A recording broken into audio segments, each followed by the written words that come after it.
OP story time. Every night, no matter the weather, something walks down our street whistling softly. You can only hear it if you re in the living room or the kitchen when they walk by, and it always starts at exactly 3:03. The sound starts faint, somewhere near the beginning of the lane near the Carson place. We re towards the middle of the street, so the whistling moves past us before fading away in the direction of the cul-de-sac. When I was younger, my sister and I would sneak into the kitchen some nights to listen. Mom and Dad didn't like that, and we'd catch hell if they found us out there, but they were never too hard on us since we always stuck to the one big rule.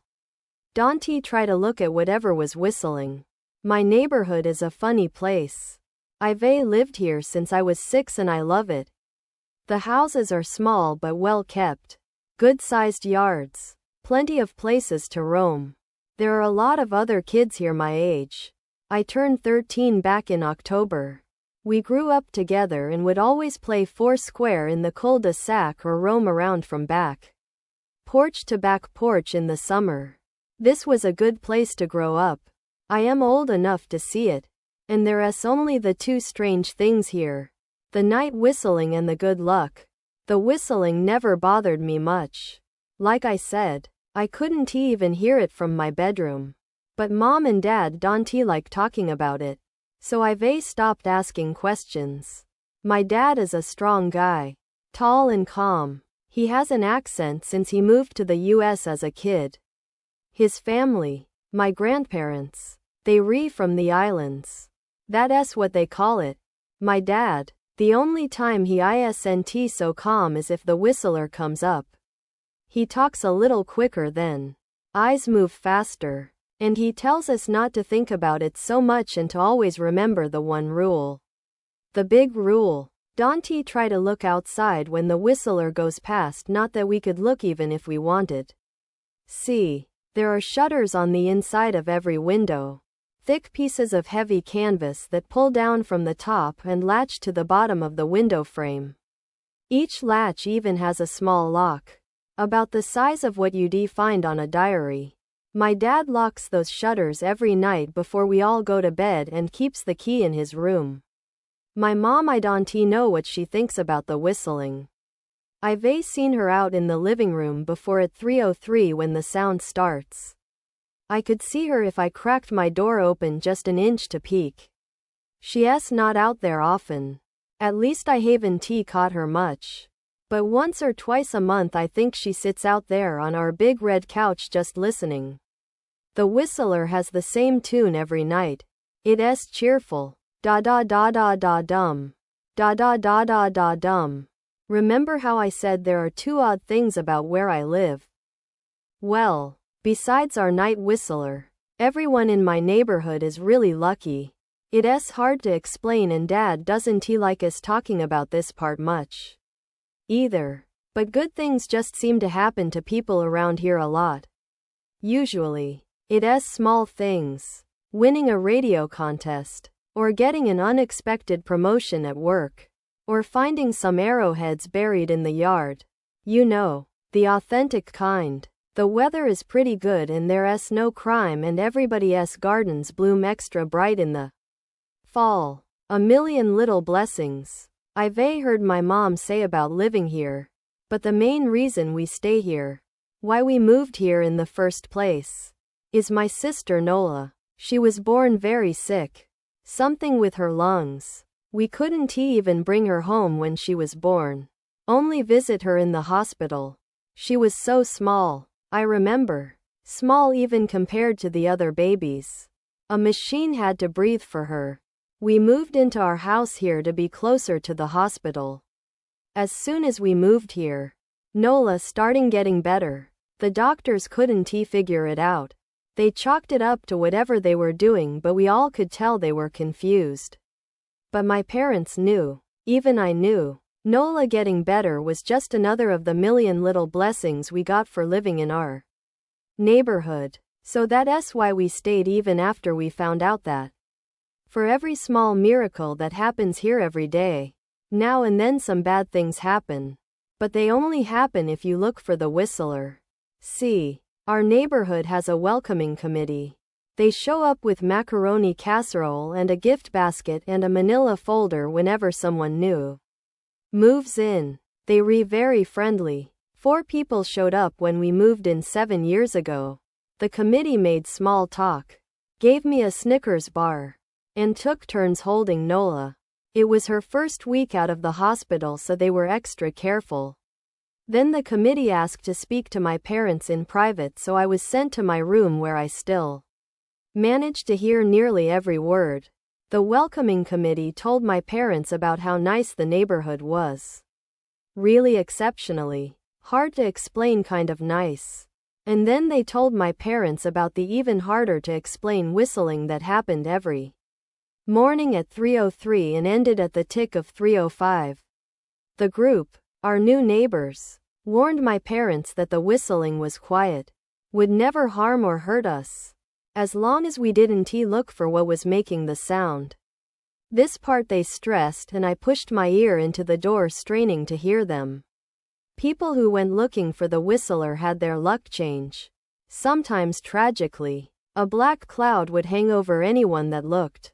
Anything that could go wrong would. The manila envelope the committee brought over contained newspaper clippings, stories about car crashes and ruined lives, public deaths and freak accidents. Not everyone dies, I heard the head of the committee tell my dad, but the life goes out of 'em. Even if they live, there's no light in them ever again. No presence. My mom, I could tell she wasn't taking it seriously. She kept asking if this was some prank they play on new neighbors. At one point my mom got angry, accused the committee of trying to scare us out of our new home. Asked them if they were racist on account of my dad being from the islands. My dad calmed her down. Told her he could tell our new neighbors were sincere and they were just trying to help us. He explained that he grew up hearing these kinds of stories from his mom and that he knew there were strange things that walked among us. Some of those strange things were good and some were bad, but most were just different. After the committee left, Dad went out to the hardware store, bought the canvas blinds, the latches, and the locks and installed them on every window in the house after dinner. That first night in our new house, I crept out of my room at 3 a.m. only to find my dad awake sitting on the living room couch, holding my baby sister. My dad held up his finger in a shish motion but patted the couch next to him. I sat and we waited. At exactly 3:03 we heard the whistling. Da da da da da dum. Da da da da da dum. It came and it went just like our neighbors said. The whistling returns each night and we never look and we enjoy our million little blessings every day. Nola breathes on her own and she's grown into a strong, clever girl. My dad even joined the welcoming committee. We don't get new neighbors often. Why would anyone want to leave? But when a new family moves in, my dad and the committee bring them macaroni casserole, a gift basket, and the manila folder. I can always tell by the look on my dad's face when he comes back if the family took the committee seriously or if we'd be getting new neighbors again very soon. Not long ago a family moved in directly next to us. The previous owner, Ms. Maddie, passed away at age 105. She lived a good, long life. Our new neighbors seemed like they fit in just fine. They believed the welcoming committee, took my dad's advice about the locking shutters since they had a young child of their own. Whatever newspaper clippings were in that manila envelope, whatever evidence, my dad never let us see. But I imagine it must have been awfully convincing since our neighbors got along with no issues for the first month. One night, when our new neighbors had to leave town, they sent their son, Holden, to stay with us. He was 12, a year under me in school. I didn't know him well before that night, but as soon as his parents dropped him off after dinner I could tell it was going to be a bad time. Do you know who is always out there whistling every night? Holden asked the moment the adults left the room. The 3 of us were sitting in the den. Some Disney movie playing idly on the television. My sister and I exchanged a glance. We don't talk about that, I said. I think it's that weirdo that lives in the big yellow house on the corner. Holden said. Mr. Tolles? My sister asked. No way. He's really nice. Holden shrugged. Must be a psycho killer. Then, Nola tensed. We don't talk about it, I repeated. Let us go in my room and play Nintendo. We spent the next few hours playing games, eating popcorn and then watching movies. A typical sleepover, but I could see Holden was getting antsy. After my parents had wished us a good night, locked the blinds, and gone to bed, Holden stood up from his beanbag and walked over to where Nola and I were sitting on my bed. Have you ever even tried looking? He asked. It's nearly time. Like most sleepovers, we conveniently ignored any suggestion of a bedtime. I was shocked to see he was right. It was almost 3 a.m. I sighed. We don't see. I can even try to look because my dad locks the blinds every night and hides the key. He continued, ignoring me. So does our dad, said Nola. No, replied Holden. No, he doesn't. You saw him do it, I said, a little sharper than I meant to sound. Holden grinned. Your dad locks the blinds. Yeah, but he doesn't hide the key. He keeps it right on his normal keychain. So? I asked, worried I already knew what he would say next. Because I had noticed that my dad didn't bother hiding the key anymore after all of these years. Because he knew we took it seriously. So, after your dad locked up but before your parents went to bed, I went to the bathroom. And on my way, I may have peeked into their room. And I may have seen your dad's keychain on his nightstand. And I maybe went and borrowed the key to blinds. Nola and I stared and his grin only grew wider. You lying, I said. Holden shrugged. You can check if you want. Just open your parents' door and look. You'll see his keychain right there on the nightstand. Stay here, I told both of them. Don't move a muscle. I hurried over to my parents' room but hesitated at the door. If Holden wasn't lying, my dad would be angry. Beyond angry, I was scared thinking about it, but more scared of an open window with the whistler right outside. I opened the door, barely an inch, and looked in, but it was too dark to see. Taking a deep breath, I walked into the room. 2 steps into the dark, I froze. The whistling started, and I could hear it clearly from my parents' room. I never realized, but they must have heard the sound every night since we moved into the house. They never told us. I don't think I could have slept through it. I stood there, listening to the whistling come closer, unsure whether I should turn on a light or call out for my dad. Soft sounds from the living room brought me back to reality. Nola, I yelled, running out of my parents' room. Holden and Nola were standing near the front door next to a window. Holden wasn't lying. I could see him fumbling with the lock on one of the blinds. I heard a click. He did have the key. Holden let out a quick laugh. Nola stood next to him, hunched up, afraid but maybe curious. The whistling was right outside our house now. I think I made a sound. Called out. I can remember. Time felt frozen. Clock hands nailed to the face. But I found myself moving. I am not fast. I've never been athletic. Somehow, though, I covered the space between myself and Nola in a moment. My eyes were locked on her, but I heard Holden pull the blind all the way down so it could release. I heard the snap of it start to raise. And I heard the whistling just on the other side of the window. But I had my arms around Nola and I turned as she was facing away from the window. At the same time, I jammed my eyes shut. The blind whipped open. The whistling stopped. I felt Nola shaking in my arms. Don't look. Okay?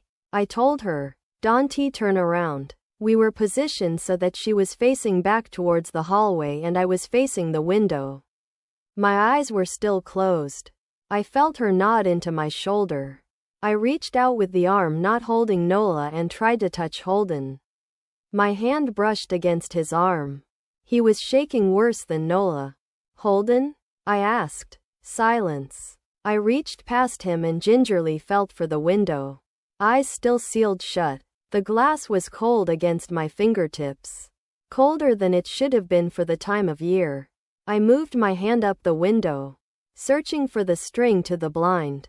The glass began to get warmer the further I reached, and there was a gentle hum feeding back into my fingertips. I tried not to think about what might be on the other side of the window. Finally, I touched the string and yanked the blinds shut. I opened my eyes. In the dim light leaking out from the kitchen, I could make out Holden, pale and small, staring at the now closed window. Holden? I asked again. He turned towards me and he screamed. Everything became a flurry of motion. Lights sparked to life in the hall. Then the living room. My parents' footsteps thudded across the hardwood floor. I didn't turn to look back at them. My eyes were glued to Holden. He was pale. Had bit his lip so hard there was a thin red line of blood running down his chin, and he'd wet himself. What happened? My dad asked from behind me. I managed to swivel away from Holden and look back. He looked. I'd never seen my dad scared before, but I saw it that night. In that moment, an old, ugly terror stitched on his face. A parent's fear. Just Holden? He mouthed to me. I nodded yes. My dad let out a breath. He looked so relieved I nearly expected him to cheer. But then he turned to Holden and my dad's face changed. I wondered if he felt bad for feeling good that Holden was the only one that looked. There was a knock at the door. We all froze. Holden whimpered. "Don't answer it," my mom said. She stood at the threshold of the hall. I'd always thought she was a skeptic and just humored my dad about the windows and the whistler, but that night we were all believers. I noticed that both of my parents held baseball bats they must have taken from their bedroom. The knock came again, a little louder this time. "Please don't open the door," Holden whispered. My dad walked over to him, hugged him close. "We won, my dad promised, still holding his bat. "Nothing is coming in here tonight." Thud, thud, thud. This time the knocking was loud enough to rattle the door. Holden screamed again and Nola clutched her arms around my neck. My mom came over and knelt down next to us, wrapping my sister and me close. Thud, thud, thud. "Call the police," my mom whispered to my dad. The knocking instantly stopped. My dad looked over his shoulder at us. Do you think he was cut off by frantic knocking that trailed off to a polite tap tap tap? "Police," something said from the other side of the door. The voice from outside sounded exactly like my mom, like a parrot repeating the words back to her. "Police. Call the police. Tap tap tap. Police." My mom pulled us closer. "Police, police, police, police. Please stop," I heard her whisper. "I don't think calling them will help," my dad said. "How will we know when they re the ones at the door?" The knocking came back harder than before. The door shook. Then it stopped. After a long moment, I heard the knocking again, but it was coming from our back door. We all turned together towards the back door, but the knocking immediately returned to the front door. Front to back to front. Loud, then quiet, then loud again. Suddenly, the sound was coming from both doors at once. Big, heavy blows like a sledgehammer. Then something started rapping against all of the windows in the house. Then the walls. It was like we were living inside a drum with a dozen people trying to play at once. Or we were a turtle and something was attempting to claw us out of our shell. "Stop," Holden yelled. The knocking died. "I won't tell," Holden said, staring at the door. "I promise I won't tell anyone what I saw. Just please go away." We waited for nearly a minute. Then we heard it, a soft tap tap tap coming from the window Holden had looked through earlier. Holden started to cry, sobbing like a prisoner watching gallows being built outside their cell. My dad held him, brushed his hair but never lied to him. Never told him things would be okay. The tapping at the window went on for the rest of the night. We huddled together in the living room for I don't know how long. Eventually, my mom tried to take us kids into my room while my dad stayed to watch the door. But the second we moved into my bedroom, the knocking came back. So loud it was possible to ignore. I was afraid the door couldn't take it. We went back to the living room and the knocking stopped. Only the tap tap tap on the window remained. None of us slept that night. The tapping stopped around 7 a.m. That's about the time the sun comes up here. We waited another 2 hours before my dad opened the blinds from one window. He made us all go back to my parents' bedroom first. I heard him open the door then come back in. Okay, he told us. It's done. Holden's parents came back around lunchtime. My mom and dad walked Holden over to his house and they all went inside for quite a while. Nola and I watched from the window. She stuck to me the whole day. Right at my side. Sometimes holding my hand. When my parents came back they looked grim but wouldn't tell us what they said to Holden's family. It was a Sunday so we all spent the day together. Ordered pizza and watched movies. That night everyone slept in my room. Nola and my mom in the bed with me. My dad in a chair he pulled over. There was no knocking that night or any night since. We didn't see much of Holden or his parents for the rest of that week, but by Thursday there was a moving truck in their driveway. Nola and I watched them packing up the whole afternoon after school. What sticks with me most is how tired Holden and his parents looked. All three had the same pallor. Grim mouths and lightless eyes. Even from across the street I could tell something was very wrong. Holden and his family were gone before sunset. I remember what the original welcoming committee said to my parents when we moved in. Not everyone who looks at the whistler dies. But even those that live have the light go out of them and the rest of their lives are full of misfortune. A million little tragedies. I think Holden's parents must have looked. Either to comfort him if they didn't believe or share the burden if they did. I watch Nola some days. Happy and young and alive. And I wonder if I'd been slower. If she'd looked out the window that night would I have looked too?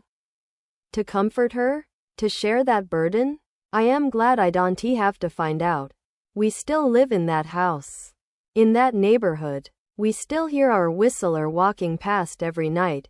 The blessings. The luck. The good things here are too good to leave. But we careful. We don't have friends over to spend the night anymore.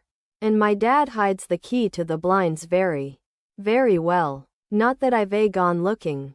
Some things you just don't need to look for.